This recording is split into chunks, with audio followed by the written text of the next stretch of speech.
سیقولون ثلاثۃ رابعہم کلبہم، ان قریب وہ کہیں گے. کون کہیں گے؟ جنہوں نے اصحاب کہف کا قصہ چھیڑا. ثلاثۃ کے تین ہیں، رابعہم کلبہم چوتھا ان کا کتا تھا. یعنی بعض لوگوں کے خیال میں اصحاب کہف کی تعداد 3 تھی، وہ 3 نوجوان تھے. وَيَقُولُونَ اور وہ کہیں گے خمسۃ 5 تھے، سادسہم کلبہم چھٹا ان کا کتا تھا. رجمًا بالغیب اٹکل پچو باتیں، یہ لٹرل میننگ نہیں ہے بلکہ محاوراتی میننگ ہے. رجمًا بالغیب، رجم کہتے ہیں پتھر مارنے، بالغیب غیب کے ساتھ یعنی اندھیرے میں پتھر پھینکنا، قیاس آرائی کرنا. تو رجمًا بالغیب کا ایکسپریشن استعمال ہوتا ہے جھوٹے گمان سے باتیں کرنے کے لیے، بے تحقیق باتیں. آپ یہ کہہ سکتے ہیں رجمًا بالغیب، بے تحقیق باتیں.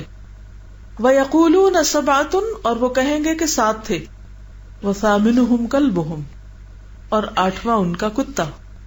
اور کتے کا ذکر ہر دفعہ آ رہا ہے. قل کہہ دیجئے ربی اعلم بعدتہم، میرا رب ان کی گنتی کو خوب جانتا ہے، ان کی تعداد کے بارے میں میرا رب زیادہ جانتا ہے. ما یعلمہم الا قلیل، نہیں جانتے ان کو مگر بہت تھوڑے. یعنی بہت تھوڑے لوگوں کو اصل حقیقت پتا ہے، باقی سب کیا کر رہے ہیں؟ غیر حقیقی باتیں کر رہے ہیں.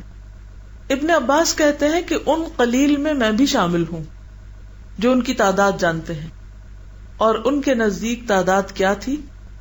7. اور بائبل میں بھی یہی مشہور ہے 7 سلیپرز کے نام سے. لیکن اللہ سبحانہ وتعالی نے اس بات کو کہاں ختم کر دیا؟ ان باتوں کے پیچھے نہ پڑو. ربی اعلم بعدتہم ما یعلمہم الا قلیل، میرا رب ان کی گنتی کو خوب جانتا ہے اور بہت تھوڑے لوگ اصل گنتی کو جانتے ہیں، اصل نمبر بہت تھوڑوں کو پتا ہے.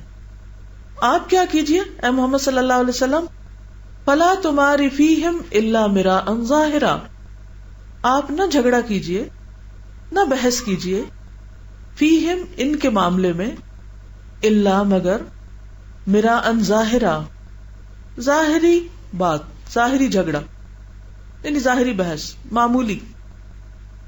کیوں؟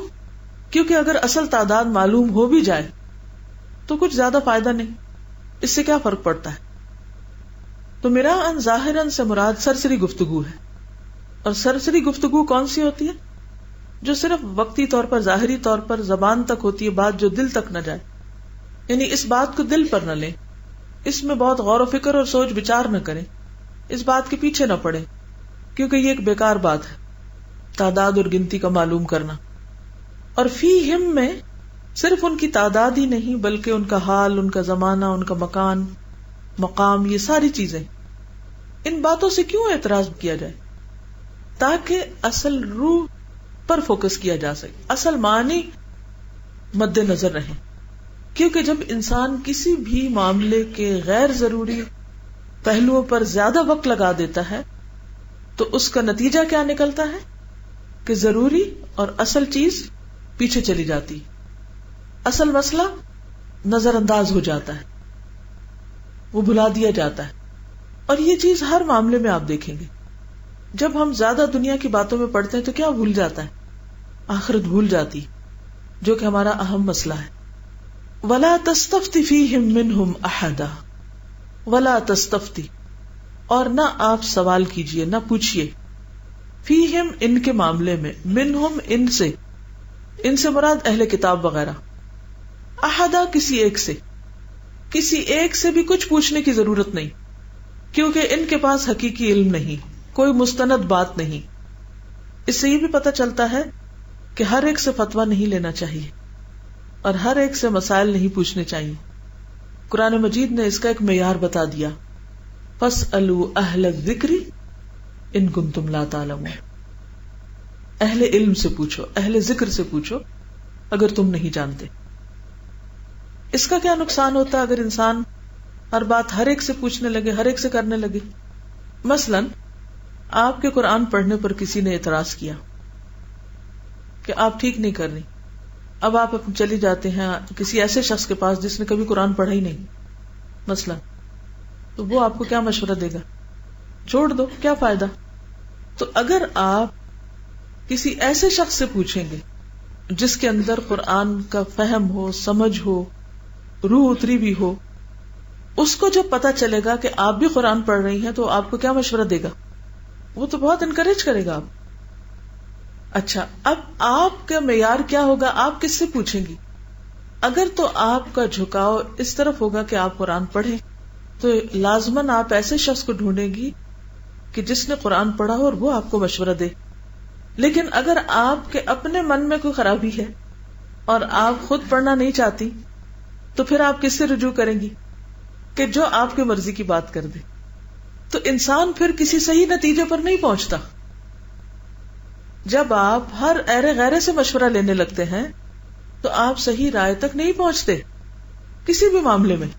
مثلا شادی کا معاملہ ہے، آپ کو اگر مشورہ کرنا ہے کہ میں فلاں جگہ شادی کروں یا نہ کروں تو آپ کو کس کے پاس جانا چاہیے؟ جی کسی کے پاس بھی، جاننے والے کے پاس نا. دیکھیے قرآن نے کیا معیار دیا ہے، فَاسْأَلُوا أَهْلَ الذِّكْرِ، جاننے والے سے پوچھو. اسی طرح آپ کو کوئی چیز خریدنی ہے تو کس سے مشورہ کرنا چاہیے؟ جو کبھی بازار ہی نہ گیا ہو. کس سے کریں گے؟ جاننے والے سے. اس کو ایک اصول بنا لیجئے کہ زندگی میں جب بھی کوئی مسئلہ پیش آئے تو بغیر باعث ہوئے، بغیر تعصب کے، ہمیشہ ایمانداری اور انصاف کے ساتھ اس شخص سے مشورہ کریں کہ جو صاحب علم ہو، جو اس معاملے کی حقیقت سے دوسروں کے نسبت زیادہ فہم رکھتا ہو، جو اپنے مشورے میں صائب ہو، ایماندار ہو. مثلا اگر دو لوگوں میں چپکلش ہو، ایک کے بارے میں آپ اس سے جا پوچھیں جو اس کو پسند نہیں کرتا تو آپ کو کیسا مشورہ ملے گا؟ منفی ملے گا، کیونکہ اس شخص کی رائے اس کے بارے میں درست نہیں. تو بات یہ ہے کہ یہ بھی ایک اور اختلاف اور تنازع تھا. کچھ کا خیال تھا 3 ہیں، کچھ کا خیال تھا 5 ہیں، کچھ کا خیال تھا 7 ہیں. تو آپ کو تعلیم دی گئی، قل، آپ کیا کہیے، میرے رب کو پتا ہے کتنے، تو صرف چند ہی لوگ جانتے ہیں. اور یہ بھی ایک حقیقت ہے کہ صحیح علم، صحیح رائے یہ بھی چند ہی لوگوں کے پاس ہوتی ہے. لیکن عموماً ہم میجورٹی کو دیکھتے ہیں، اکثریت کیا کہتی ہے، ٹرینڈ کیا ہے، رجحان کیا ہے، زیادہ لوگ کس بات کو پسند کرتے ہیں. یعنی جب ہمیں کچھ پہننا ہوتا ہے، چھوٹے چھوٹے ڈیسیژن بھی ہم لے رہے ہوتے ہیں، کچھ پہننا ہے، کچھ کھانا ہے، کچھ خریدنا ہے، کچھ کرنا ہے، تو عموماً ہم کیا دیکھتے ہیں، زیادہ تر لوگوں کی پسند کیا ہے. تو اگر آپ کوئی کام صرف اس لیے کر رہے ہیں کہ زیادہ لوگوں کی پسند کی وجہ سے، تو یہ اس کا معیار نہیں کہ وہ چیز درست بھی ہو. بعض اوقات قلیل لوگ، تھوڑے لوگ، چند لوگ ایک زیادہ درست بات کہہ سکتے ہیں. ما یعلمہم الا قلیل، اور کیا ہے، فلا تماری فیہم الا مراء ظاہرا. ایسی باتوں میں جھگڑا نہیں کرنا چاہیے، بحث مباحثہ نہیں کرنا چاہیے، کیونکہ نتیجہ کچھ بھی نہیں نکلے گا.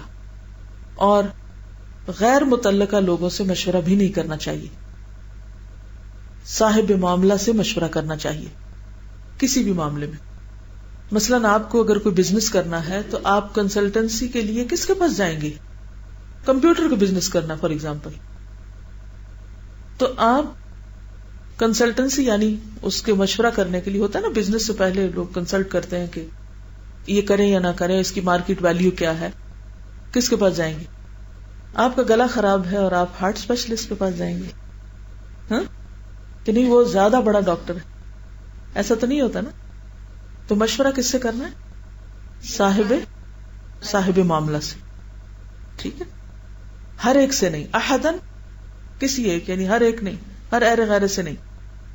بات یہ ہے کہ جب دینی روح زندہ ہوتی ہے تو دینی معاملات میں سارا زور کس پہ ہوتا ہے؟ دین کی حقیقت معلوم کرنے پر.